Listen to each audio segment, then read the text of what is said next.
Hi everyone, it's Mitch. It's Wednesday, December 3rd. We got college football tonight.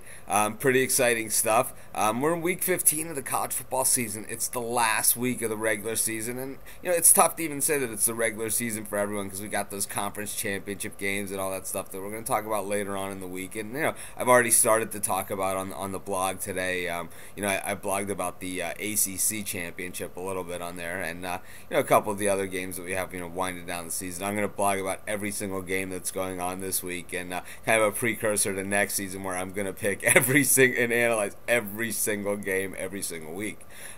Speaking of picking every game every week, I've picked over 400 games this season. I've done over 100 videos. Yesterday I made my first actual mistake, aside from picking the occasional loser here and there. Well, more than the occasional, but that's the nature of the beast. I actually thought that tonight's game was last night. I haven't missed the point spread. I haven't missed the location of a game. I haven't missed the date of a game. And in week 15, after 100 videos in, and over 400 games picked, I finally made that mistake. And I was reminded by a couple of the people that tune in, a couple of people that read the blog, and we got a laugh about it, and that's all we can do. We can move on, and we'll briefly touch on it again today. We got Middle Tennessee State traveling to Louisiana Lafayette, and Middle Tennessee State is getting about 5 points in this one, and I like Middle Tennessee State. I like them getting the 5 points. I think we got a high-scoring football game on our hands. I think the reason why I'm saying this is because Louisiana Lafayette, they have a nice running game. They're a one-dimensional team. And not even when I talk one dimension, I talk it in different terms than a lot of people talk about it, because I talk one dimension in a team being only be able to run or only being able to pass. Well, Lafayette is really one-dimensional of one-dimensional, as they can only run, and they don't even play any defense. They're 108th ranked in the country in defense. They do have a great running back in Terrell Fenroy, and he's one of the top running backs in the country, 46 touchdowns over his career. Tough to argue with those stats. On the other side, though, Middle Tennessee State, they have that balance that I like. They can run the ball, they can throw the ball. They play some defense. Their run defense is not the greatest. They rank around 80th in the country, but overall their defense is in the 50-60 range, same as their offense, which is pretty much where you expect it to be for a 5-6 ball club. Both these teams come in at 5-6. Both these teams decent against the spread. Actually, Middle Tennessee State's a little better. We've done okay on both these teams. Middle Tennessee State has a 3-game winning streak coming in. Louisiana and Lafayette, 3-game losing streak. It is a night game. It is at Lafayette, and that they're going to get a maximum effort because it's senior day. So should be interesting to see. I don't love this game. It's one of those games that we talk about all season long, where if it's not on a Wednesday night, it's not the only game in town, I'm probably not even picking it. Though next year I'm going to be picking every single game, so I'm not going to have that excuse anymore. Jordan, he goes the other way on this one. He's thinking that it's Lafayette's game to lose. He thinks that, they've lost 3 in a row, but they've played tougher competition than Middle Tennessee has during the 3-game winning streak, and I will give him that.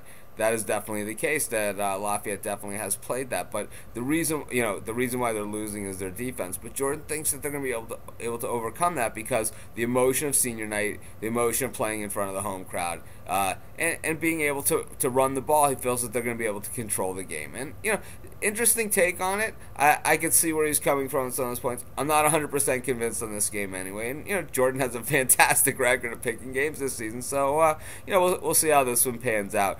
The game definitely is tonight, though. It's not. It didn't happen last night. We got a whole slew of games coming on. This week. I'm going to be taking off for Vegas tomorrow night. I'm going out for the Manny Pacquiao Oscar De La Hoya fight, and I'm going to talk about that a little bit as well because I'm a big Manny fan. Rob Peters, who's a regular on this site, and one of my really good friends. He's Manny's bodyguard, and he always has some great insight. Maybe we can even get him on here over the weekend to do just a quick video, or just pop in and say hi. No promises, no guarantees, but you never know what's going to happen out in Vegas. In any event, we got Army Navy this weekend. I blogged about it today. I like Navy laying the points. I think Army's come a long way this season. tough to say, the team's come a long way, only getting 3 wins on the year. But I had Army pegged for 0 wins, and they've done some things that show that they're heading in the right direction. Sometimes you got to walk before you can run, and I think Army is at least starting to walk, something that they haven't done the past few years.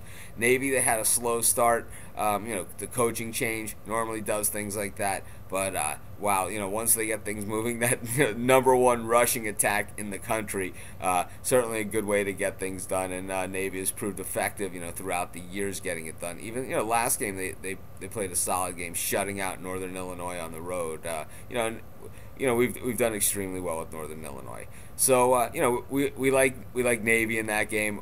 We love the whole idea of the game. It's one of my favorite games of the year. It's what college football is all about. You have the cadets in the crowd and the midshipmen and the whole thing. The Anchors Away is playing, and the Army and the Goat, and just so much tradition. So the rivalry. The winning team gets a weekend pass. For the entire thing. So the Navy will get a weekend pass to the entire academy, or West Point will get a pass if Army somehow pulls out the upset. It's been Navy's game to lose the last 6 years. They've won 6 in a row against Army. They win this one. They win the Commander-in-Chief's trophy because they did already beat the Air Force this season. In any event, we could talk college football all day long. We talk college football all season long, and we'll be talking about bowl season long. In any event, this is Mitch. Thanks for joining me. I'll see you in the chat room. I'll see you in the forum. Have a great day, and we'll be back tomorrow talking more college football.